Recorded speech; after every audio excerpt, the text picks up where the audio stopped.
Hello and welcome back to another Rush Duel Links video. Today we'll be updating our tier list and giving a first impression of the new meta thanks to the release of the new box Blazing Chemicalization and the release of the challenge deck Gaia the Fierce Knight. So we got an injection of quite a few new cards, and as we would expect, the meta has been affected quite drastically, but maybe not in a way that people would have liked. The previous meta was being dominated by both dragons and psychics. We were also seeing a little bit of representation from cyber dragons and Metarion as kind of being the next best decks, and basically this trend kind of continued downwards. So the first thing we're going to do is take a look at the tournament results. So if we head over to our trusty spreadsheet, we can see that there has been quite the stir. There has been one deck that has been standing out among the rest, and that is Gaia Metarion. Because the new Gaia skill is basically not really restrictive, it only locks you into using monsters that have more than 1600 attack, basically have to be Gaia the Fierce Knight or Cursed Dragon, which means we're basically free to use any low-level monsters we want and anything in the extra deck. So if we can fuse low-level monsters together to make high-level monsters from the extra deck, that is fair game with the skill. So players have been starting to see success with both elemental heroes and Metarion variants of the Gaia deck. Now, again, this is just the first week of results, so take everything with a pinch of salt. The first week of a new set basically is a lot of experimentation. People haven't learnt the decks yet, people haven't perfected their own builds, and people are also trying out what's new. So again, don't take this as this is guaranteed to be the new best deck, but it is looking like Gaia Metarion is the new best deck. So we have 6 tournament wins out of 8. Very, very impressive. The only other decks to actually win tournaments are the Psychic Fusion and the pure Gaia list, which means if we consider all of the different Gaia lists just to be Gaia, then Gaia has 7 out of 8 tournaments. If we look at top 4 points even, 45 points go to Gaia Metarion compared to the next highest, which is only 14, which is Psychic Fusion. That's a difference of 31, which is actually insane. And a better way to visualize this is going to be with our pie chart. If we take a look down here, top 4 points, Gaia Metarion makes up 51.1%. Again, if we were to merge all of our Gaias together, it would be the 51 plus the 8, so that's what, 59, plus an extra 3, which is going to be 62. So 62% of this pie chart is basically Gaia. So I think it goes to show that Gaia is definitely the top performing deck. Next up we have Psychic, and then we have Dragon. So going to take a look at our previous tier list. This is basically how we ended up last time. We did cut out some of the Rogue because they're not going to make it onto this tier list.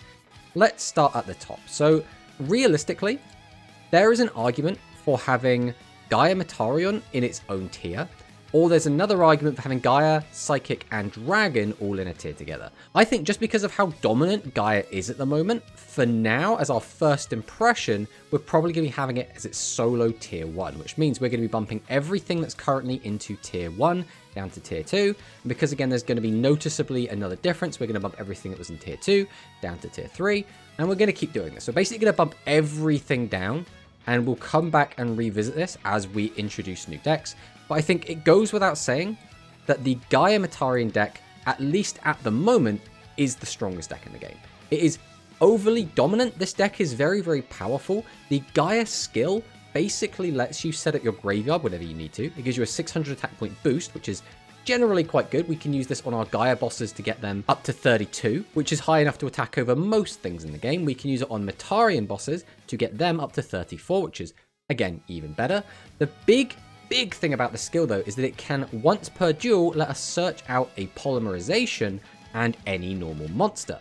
Now, searching out any normal monster means we can search out Gaia the Fierce Knight if we were playing it. Cursed Dragon is quite a common one, as well as any of the normal monsters to make any of our Metarion fusions. So we can search out, for example, the Sword Dancer, the Serpainter, or the Actor, all of which get us into basically turboing out a whole bunch of fusion monsters all in one turn, which can lead to very, very quick games. Thing to remember is, Metarion Asura can destroy any face-down card. That's very, very powerful. You can pop back row, or you can pop monsters that might be in the way. You also have Vritra, which can flip monsters face down, which would then allow Asura to pop that monster, or we can use the Vritra to flip something up and just attack over it to get at their life points a little bit easier. And then if we go back to the Gaia boss monsters themselves, there is the Swift Gaia, the Dragon Champion, which can get piercing, which again, very, very powerful, especially as we can boost its attack by that 600, so 3200 pierce is really good, and it's not too far-fetched to get 2 of those out in a single turn. And then there's the Conqueror of Champions, who can just attack directly, again with that 3200, or again pop another back row. So this deck has easy access to just a ton of back row hate, as well as a load of piercing, a load of ways to get your opponent's life points, direct attacking, changing their battle positions. This deck just seems to do absolutely everything. And this deck also can make use of a bunch of tools that work really well with Metarion. We have seen a lot of builds play Starry Star, which can let you get out multiple boss monsters all at once. This also is quite nice because you can use it to bring back Curse of Dragon, which means you can get out your battle-tested Gaia a bit easier, or just use it as fusion material. Or again, just get back half of your Metarion and then make a fusion with that. Some players have been on Secret Order, which is also pretty good. If you do go down that route and you want to play the Gaia the Fierce Knight, we can guaranteed get it into the graveyard because of the skill, which means the Secret Order will always be live, and that is just another 3000 attack monster. This deck also has the benefit of the fact that Ashura Star can just absorb the attack of all warriors. So one of the more popular builds going around, as well as this, is the Elemental Hero Gaia build, which again does leave a lot of high attack monsters on their field. Their brand new boss monster Blaze Wingman is going to sit on the field as a 3100 attacker. Potentially they'll even have another warrior on the field. We can just absorb all of that attack and just OTK our opponent. This deck is really, really powerful. It's very aggressive. It really doesn't take much to be able to summon out 2 or 3 fusion monsters all in one turn, have all of them able to wipe out your opponent's back row, absolutely destroy your opponent's board and get in for massive damage, and OTKs are quite prevalent with this deck. So next up, we'll talk a little bit about Psychic, and I do think we are going to bump Psychic up a little bit. Again, it's basically at the same point as Dragons. There isn't really much between them. Top 8 wise, they both have 9 tops, and top 4 wise, it's only a difference of 2. There is a tournament win under Psychic's belt, but that is about it. The points difference is also not that big. So the decks are performing reasonably close together, but I do think that Psychic does feel a little bit better in this meta, and that's just because if Psychic is able to stabilize at least a little bit and just not get completely OTK'd by the Gaia Metarion list, it does put up quite a good fight in turn. The Psychic list is still kind of doing what it's always done. It can still just gain a load of life points. Quite often you'll end on 7,800 after your first turn. You're able to swarm the board with monsters thanks to the effect of Candy Live, being able to bring back a level 7 from the graveyard. You also have good OTK potential by again reducing the opponent's entire board by 3,000 attack. You can also boost your entire board by up to 900 with the Prima and just attack over all of your opponent's cards. So the deck is still very, very strong, and it is still quite complex to play, which does make it very rewarding.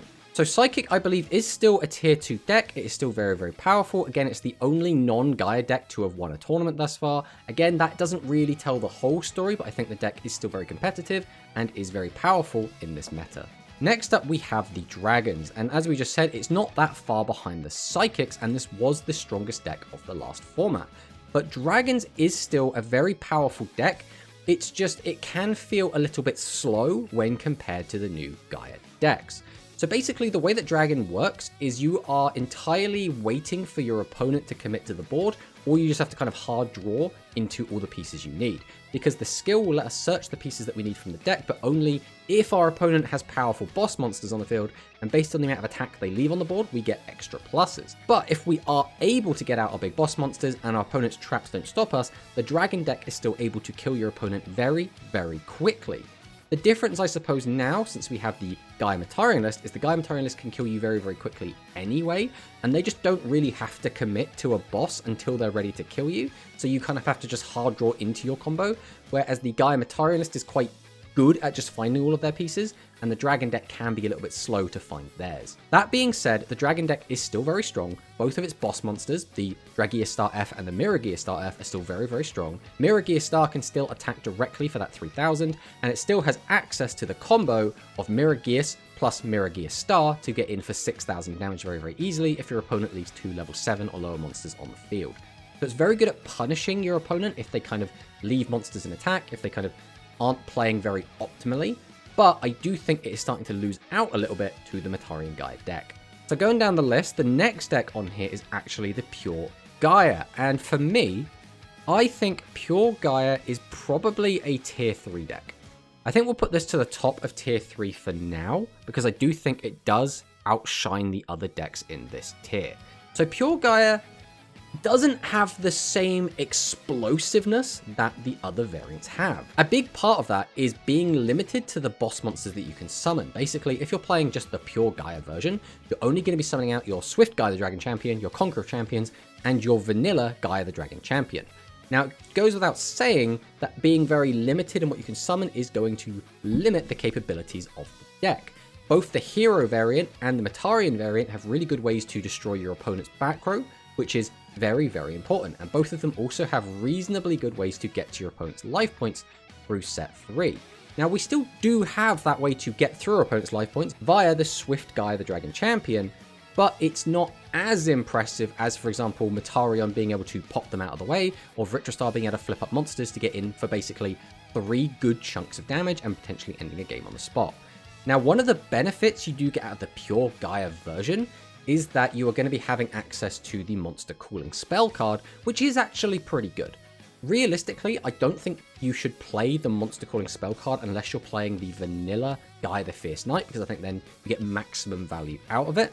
But if you are, it is still an excellent consistency tool. Effectively, you -2 yourself because you have to lose the spell card and you have to discard a monster. But then you draw 1 card and then you get to summon a Curse of Dragon or a Gaia the Fierce Knight from your graveyard, so it breaks even. But in breaking even, you still get an extra boss onto the board, which is pretty good. Now, ideally, you don't want to leave that boss on the board. You'd rather use the skill on it and maybe fuse it off or tribute it to get out a battle tested and go from there. But at least it is an option and it does help you unbrick quite nicely. So although Pure Gaia is pretty good, it has won a tournament, it has got second place in another tournament, I think it still doesn't really hold a candle to the other variants, at least not at the moment.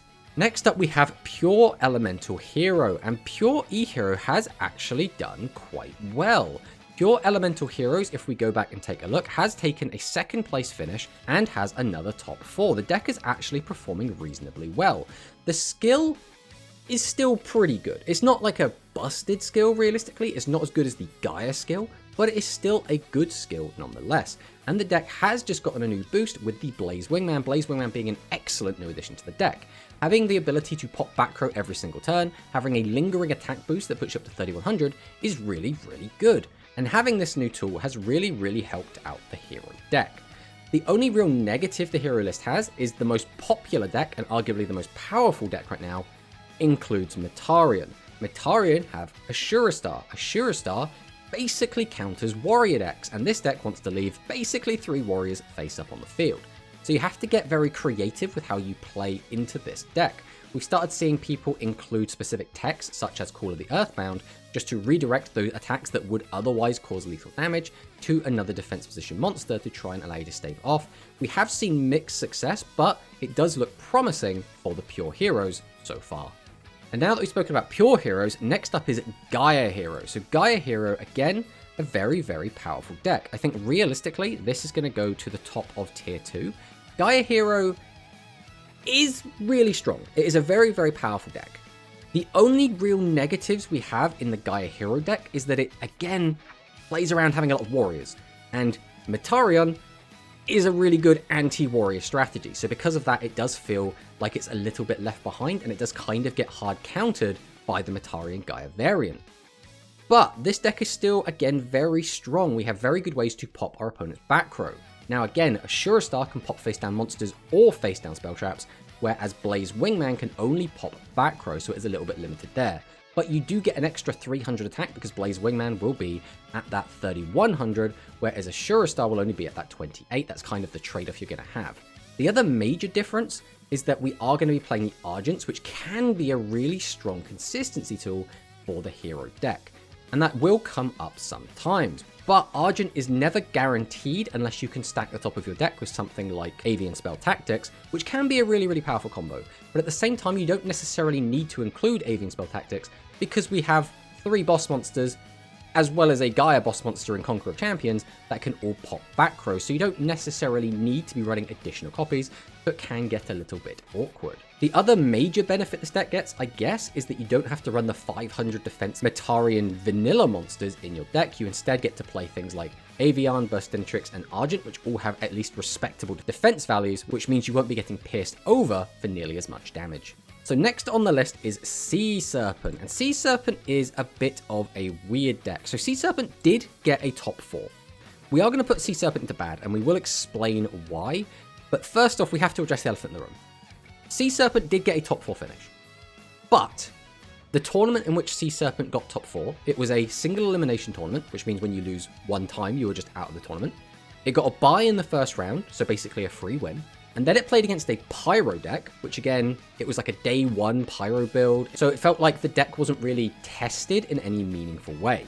Then it played against a pure Gaia deck, which again it did beat, so it did manage to actually take down 2 decks, and that's how it got into that top 4 position, but then it got absolutely destroyed by the next Gaia list that did go on to win the tournament.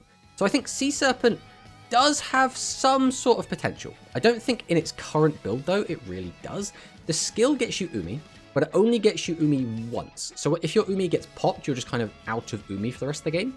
If your Umi's gone, some of your effects will just turn off, like the Light Dolphin, because you need Umi on the field for it to work. Ranganus itself can burn your opponent for sometimes 900 damage, which is like, okay, but it's nothing super crazy. The skill also can boost your monsters up to 29, and again, if we still maintain our Umi, we can get that up to 31 and attack over 3000s, but if we don't, we then get hard stuck at 29, and that's only going to be one of our monsters anyway. And the actual good boss monster in this deck, Headbad Cachalot, is actually not bad, but it's not too impressive either. Getting a little bit of burn damage, and being able to reduce your opponent's monster's attack by 500 is nice, but it's nothing too crazy. Again, this deck doesn't really have any way to beat set 3 pass, which, to be fair, in this current meta isn't as impactful as it has been in the past, but it does mean the deck's matchups will be a lot narrower in terms of the ones it's favourable into. This deck does have some okay tools. We do have some consistency tools, such as Klindros and Clashing Twin Tides, so there is some stuff going on here. But the deck doesn't really have a ridiculous amount of damage output. We don't really have great ways to blow up our opponent's board. We don't have any kind of like big multi-attack. The deck just feels a little bit underwhelming overall. I don't even think I could put this into Rogue. I would love to be wrong about this, and I would love for going forward this to top a lot more tournaments and to prove me wrong, but at the moment I just really can't put this above bad.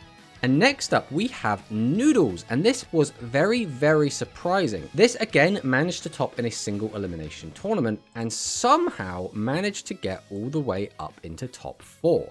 Now, unfortunately, this deck did kind of crash out in the top 4. It didn't end up performing super duper well, but it did perform reasonably enough. Now, in the top 8, the opponent did actually misplay and miss lethal, so it would have lost there had that not happened, but still credit where credit's due. I actually did take a Noodle Burn deck into a point battle and actually did have very, very favourable matchups against exactly Dragon. However, the deck did perform very, very badly against everything that had Gaia the Fierce Knight in it. So in this current meta, I don't think I could put it higher than Rogue. I think it is very specifically good into some very specific decks. I think, again, it's pretty good into the Dragon deck, because you can kind of control what the Dragon deck can do and you can burn them slowly over the game, but it's going to be really bad into basically any kind of Gaia build, and it's also really bad into the Psychic deck because it can just out-heal the burn damage you're trying to apply. So unfortunately, Noodles are still going to go into Rogue, but I think it's better than having them in bad, because before this meta I would have had them in basically bad, but now I think Rogue is a decent spot for them. Then we have Pure Metarion, and Pure Metarion has not been performing super well. I think we are going to drop it down into High Rogue. So the main issue that this deck has is it's just basically a worse version of the Gaia build. The Metarion skill that we have is reasonably good, but the Gaia skill is really, really strong. The Gaia skill basically lets you search out polymerization. This has always been the weakness that Metarion's had, is if they can't find their own fusion spell, they can't make any plays. And now we have a skill that lets you basically search out your fusion spell, which is really, really powerful, as well as we can use it to get that free +2 on demand, and we can choose what we get, whereas we can use the reactor plus the monster reincarnation with the Metarion script skill to get a random +2. This +2 is a guaranteed +2 of 2 cards that we really desperately need, which is always going to make it so much more consistent. Overall, the only problem that Metarion has is it doesn't have the Gaia stuff in it. Other than that, it is still a fantastic deck, but I think High Rogue does suit it, because why would you play this deck if you can play the Gaia variant? Next up we have Chemicalized, and Chemicalized is another brand new deck. This deck is a bit of a weird one. I actually do really like this deck. I think this deck is very fun to play. You basically have a similar skill to the Dark Galaxy skill, which is mill the top 3 cards of your deck, and then you get to add a card as 1500 or more defense from your graveyard back to your hand. So you can use this to get back your Embers, you can use this to get back your Legend monster, you can use this to get back any of your boss monsters, which is actually pretty good. The downside of this deck is, again, we don't really have good ways to beat set 3 pass. But like we were saying before, that isn't as impactful if Gaia specifically is the deck to beat.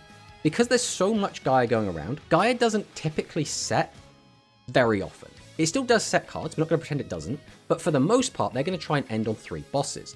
And one thing the Chemicalized deck is really good at is, one, spamming out their own bosses, because you have effects like Ember, you can play Secret Order, you have things like the Legend Monster, the Flame Ruler, just a ton of ways to get your bosses onto the field. And then we have the Chemicalized Salamander's effect itself, which can reduce the attack of all your opponent's monsters. Now, the amount it can reduce is a little bit vague because it's the number of monsters in your opponent's graveyard, so early game that's not going to be a ton, but later game that can be a lot. But still, it's reasonably good at breaking your opponent's board, especially since if we do use the Ember and we have the other Ember in the graveyard, we do get that bonus attack, which does make it quite good at just breaking boards and ending on a big board.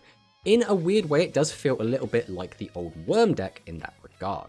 But again, it still does have this drawback of not really having any way to deal with set 3 pass, which means, although it is reasonably okay into the Gaia matchup, I'm not going to say it's necessarily favoured in that matchup, but it's definitely not awful into that matchup. It is really bad into just about everything else. It can't really beat Psychics, and it can't really beat Dragons, so this deck definitely does feel rogue, because again, it's reasonably good in some matchups, really bad in others. So I don't think we could put this higher than Rogue, but I think top of Rogue is still a really respectable place to be, and I would like to see, again, I would like to be proven wrong, I would like to see this deck performing really, really well, and because it does specifically have a not terrible matchup into the best deck in the format, maybe we could see a bit of experimentation, and maybe we could see a bit of success with Chemicalized in the future. And now for the last deck that has seen any tops, Riser Galaxy. This is another new deck. And this deck is a little bit awkward, and that is because the equip spell in the deck can only be run at 1 copy, and we can't even equip it to a monster unless your opponent has a level 7 or 8 monster on their field. So if your opponent has a bunch of defense position monsters, we can't equip the equip spell. If your opponent only has level 6 and lower monsters, let's say they're playing heroes and they have their burst wingmans, their flame wingmans, they're all level 6, we can't equip our equip spell. If our opponent has nothing but high level fusion monsters like Metarion fusions, we can't equip our equip spell, so it can be a little bit restricted. The deck does have piercing, but it's very limited access to piercing, because we can only give piercing to our 1500 defenders unless we include things like the Meteor Charge, which potentially could be a build going forward, but until we see that in a competitive setting, I think realistically this has to stay in Rogue. The deck, again, doesn't feel super weak, it just feels very under par compared to the tier 1, tier 2 and tier 3 decks that are running around and do seem very, very strong. So the next thing we're going to do is start moving some of these around. I think, again, Cyber Dragon has not received any tops yet, so we are going to drop it down into High Rogue. Cyber Dragon, again, not in a bad spot, but not in a particularly good spot either. I think Cyber Dragon is still always going to be around. The deck is still good at doing what it does, which is get out a load of guys. We can effectively get out Cyber Twin very, very easily. Cyber Assault can still be a really good card in the right situation. This deck can still do quite a lot, but again, we aren't really seeing those results. We aren't really having any difficulty beating this. With all the decks we've tested so far, Cyber Dragon has been basically a free win the entire time, outside of like getting God-handed. So overall, Cyber Dragon hasn't impressed me too much this format. The next deck we'll talk about is the Machine Good Stuff. This deck was performing reasonably well in the last format, so we're going to keep it in High Rogue for now. It's funny to actually think that Metarion, Cyber Dragon, and Machine Good Stuff are now considered High Rogue decks, but again, this is just based on how we have evaluated the tiers. You could, for example, make this tier 2, tier 1.5, and then this would be tier 2 and this would be tier 3. I think realistically, it doesn't really matter how you break it down. All that matters is this deck better than these decks, which is better than these decks, which is better than these decks, right? So I know some people will be like, oh, you can't have Cyber Dragon in High Rogue, or oh, you can't have Metarion in High Rogue. It's definitely a tier deck. I think that's a valid point, and again, you can order tier lists however you want. This is just how we've chosen to do this. But the Machine Good Stuff list is still a reasonably okay deck. The one major issue this deck has is it is going to fall behind the now unbelievably fast and aggressive pressure of the Gaia lists. Being able to use the skill to get that +2 basically means you get an extra boss on the board really, really quickly. The deck is able to plus just a ridiculous amount and swarm the board with monsters that can pop your opponent's back row, that can pop your opponent's monster out of the way, that can just get to their life points very, very easily. Machine Good Stuff almost feels a little bit too fair. You are still able to get out the Mirror Innovator, you are still able to pop a lot of your opponent's back row, you're able to get a big Mirror Innovator, give it piercing, but it just doesn't feel like it's as good as what the Gaia deck can do. Gaia just feels like it does what the Machine Good Stuff deck is trying to do, but it does it quicker, it does it better, and it does it more efficiently. Next up we have Red Boot. For me, Red Boot is going to drop down a tier into Rogue. Red Boot is still a decently strong deck. It's reasonably consistent, and it does have a way to plus 1 or 2 times per game, but again, I think the skill does let it down a little bit. This deck is still by no means bad, and I just want to again preface this, high rogue and rogue does not mean bad. A rogue deck or a high rogue deck can still definitely top in a tournament. We're just not expecting them to win a tournament anytime soon, right? If a rogue deck wins a tournament, that's quite a shock. Whereas if a high rogue deck wins a tournament, we're like, wow, that was neat, we weren't expecting that. So for me, this deck does go down here. Again, it is good at getting a good amount of power in, it's good at getting in a good amount of damage because we get the burn, as well as we get the ability to increase its attack and get in for a big chunk of damage, but again, I think it's too slow compared to the Gaia decks. That's what we have to compare everything to now. If something isn't faster than Gaia, then it is slow, especially if it is an aggressive deck. Then we have Light Galaxy, and Light Galaxy I think is going to join Red Boot down in Rogue. This is specifically the Galacterial Order skill, which is the discarder level 7, grab either a Secret Order or Meteor Charge from your deck. So this skill is still pretty good, but it can't cheese games as well as it could. Basically, this deck is really good at taking advantage of your opponent not getting out 3 big guys. This deck's weakness has always been, if your opponent just gets out 3 big monsters, you can't really get in for a huge chunk of damage and end the game as quickly as possible, because this deck basically has no grind game. It needs to end the game really, really quickly, or else it kind of runs out of steam. Because, again, one of the new best decks in the game, ideally is going to end on 2 or 3 big fusion boss monsters, we're not going to really be able to chip over them for a huge amount of damage, so Light Galaxy does feel like it is slipping down a little bit. That said, this deck could just come back into the meta at any time, depending on what is the best deck in the format at any given time. So I wouldn't write this deck out completely, but it is going to be in Rogue for now. Next up, we'll talk about Dark Galaxy. So Dark Galaxy, again, does have a lot of similarities to the Chemicalized Pyro deck, but where the Chemicalized Pyro deck is better, I would say, at breaking a big board, the Dark Galaxy deck is better at finding lots of piercing damage and making one monster really big. So it's better at outing like one big threat or getting a lot of damage in through set 3 pass, but it is a lot worse at actually clearing a already established board of big guys. I think because of that, and because again, the meta at the moment does seem to be establish a board of big guys, that is going to make Dark Galaxy feel a little bit weaker. It feels a lot like Light Galaxy in that regard, where Dark Galaxy is really good at abusing your opponent setting a load of monsters, them having low defense values, and just chipping over them for just a big chunk of damage every turn, and you get to kind of kill them before they finish setting up, which is another reason this deck had a reasonably good matchup into Psychic originally, because if you just drew well enough and you could just aggro down the Psychic player before they got completely set up, you could just end the game before they even got out the Candy Live, and it was very dominant for at least a very brief period of time. Next up, there is the Worm Fusions, and the Worm Fusion deck I think is reasonably strong.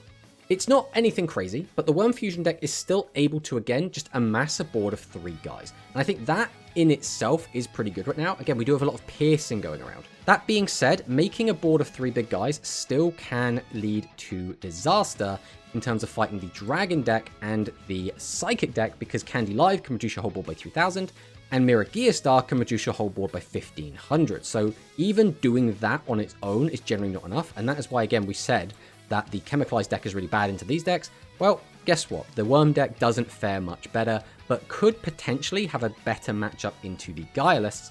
Only time will tell. But realistically, I think this deck is fine. I don't want to put it in bad. I think it is a fine rogue deck. And then we have Cyburst. Cyburst, again, needs a bit more experimentation, but potentially can be one of those summon out a lot of guys decks, which means it could be pretty good into the Gaia variants, but again, probably not going to be too strong into Dragons and Psychics. We'll leave this in Rogue for now, and we'll keep an eye on this, and when we do another update in a couple of weeks, we'll see if this has had any progress, especially after the GRF. And that just leaves our last new deck we want to talk about, and that is going to be the new Jointech deck with Raptor. So I haven't actually played this deck. I haven't really played against this deck. Some people have told me that this deck is fine. Some people have told me the deck is too restrictive. Overall, I haven't really got much of an opinion on it, and I haven't really seen it doing anything. At least Sea Serpents has managed to top a tournament. I haven't even seen the new Jointech skill. So basically, it gives you infinite access to the Jointech Rush Horn, which does give you that 300 attack and piercing, and you can potentially combo that with Tomatosaurs to change monsters to defense, reduce their defense by 2000, and then pierce over their monsters, which does seem okay on paper, but again, I feel like it's too simple, it's too fair, it's doing something almost reasonable, whereas the Gaia skill is doing something very unreasonable. So we might bump this up to Rogue as we go on, but again, we literally haven't seen this deck yet. We haven't tested this deck yet. We haven't seen this top a tournament yet. We basically have no idea how this deck actually performs in the current meta, so we can leave it in bad for now, but I am really hoping we can bump this up as we go forward. Now, there are some other decks, but again, they're kind of unexplored, like there have been some Dark Magician builds going around, but as far as I can tell, none of them have really amounted to anything, none of them have really been stand out, none of them have really been super powerful. So I think this is basically the list. This is what we're quite happy to have at the moment. Now again, we will do an update in 2 weeks to see how things have changed after the Goha Rush Festival. We'll see how another 2 weeks of tournaments does affect this meta. At the moment, this does feel reasonably accurate, and this does match our data set quite well. There is some anomalies, for example, such as the Sea Serpent and the Noodle, but for the most part, everything is pretty much in order of how it has been appearing in tournaments, and I think this is a fairly accurate representation of the meta. So if you're going into the GRF and you really want to play something you think is going to be really, really powerful, I would definitely recommend the Metarion Gaia. I think Hero Gaia is still really strong, but again, it does have a natural weakness to the Metarion style of the deck, which is going to make it feel a little bit weaker by comparison. I think Psychic is still a really strong contender and definitely can take games off of these other decks. It's just a lot harder to play, it's a lot harder to get a hold of all of the cards, and if you do draw badly with Psychic, you can get punished really, really badly. Then there's Dragon. Dragon feels like it's in a bit of a weird spot, but it was the best deck of the last format for a reason. It's still reasonably strong, and it still can take games off your opponent, especially if you draw especially well. Then there's the Elemental Hero deck. Again, this has the same weaknesses that the Gaia Hero deck has, which is if everyone is playing Metarion, Warrior decks are going to get absolutely chewed up, and Gaia has a similar problem, as well as, again, lacking the explosiveness that you get out of combining it with either the Heroes or Metarion. So it's still there, it's still a reasonable pick, you could still do well in a GRF with this, but maybe not going to be the best choice. Then for High Rogue, we do have the Cyber Dragon, the Metarion, and the Machine Good Stuff. Again, all fine decks. It just feels that they're a little bit under par now compared to the decks above them. So I would probably not take any of these into GRF, but you probably could do quite well with them nonetheless. And then Rogue and Bad are decks I probably wouldn't recommend you play. These decks are still fine. Again, if you want to play these for fun, if you want to just grind ladder with them, you can easily cog with pretty much any of these decks. Like, cogging is not going to be a difficult thing. Well, it's not going to be super difficult with any of the decks in Rogue, possibly even the decks in Bag. You can cog with bad decks, people do it all the time. But if you're playing in the GRF, for example, I don't think I would recommend taking any of these unless it is a specific counter to one of the top decks and you do find a build that you think specifically is really good into them. But this is the list. Thank you for watching, and I'll see you next time.